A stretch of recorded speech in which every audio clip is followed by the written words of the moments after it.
If your goal is to speak Polish, not to sit over grammar books, this video is for you. Learn Polish naturally, listen to the story, watch the pictures, and understand without grammar stress.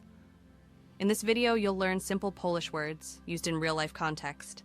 This is the Polish comprehensible input method. You see, you hear, and you understand. Today, you'll meet Anna and follow her day in Poland. To jest Anna. Anna mieszka w Poznaniu. Anna mieszka w Poznaniu. Mieszka. Mieszka. Jest rano. To jest Anna. Anna mieszka w Poznaniu. Jest rano. Now try to say the same in Polish.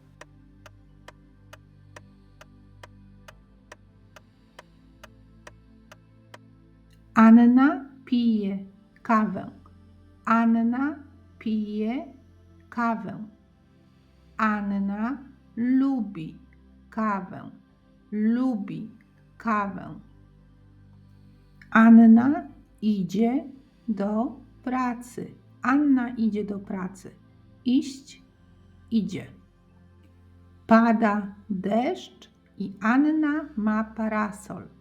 Pada deszcz i Anna ma parasol. Warning, pronunciation storm ahead. Repeat after me. Deszcz, deszcz, cz, deszcz.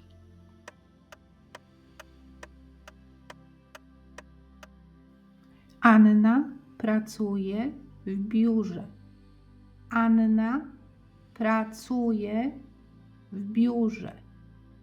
Pracować, ona pracuje. Now try to say the same in Polish.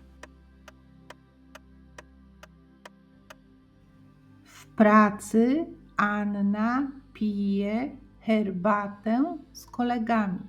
W pracy Anna pije herbatę z kolegami.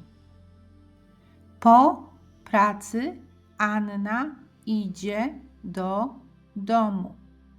Po pracy Anna idzie do domu. Jest słonecznie. Jest słonecznie. To był miły dzień. To był miły dzień. Warning, pronunciation storm ahead. Repeat after me. Dzień. Dzień. Ni. Dzień. Co pije Anna rano w domu? Wodę, kawę, herbatę. Jaka rano jest pogoda? Świeci słońce, pada deszcz, wieje wiatr. Gdzie Anna pracuje? W szkole, w sklepie, w biurze. Want to actually speak Polish, not just watch? Join my conversation sessions. Come alone or bring a friend, and let's talk in Polish together.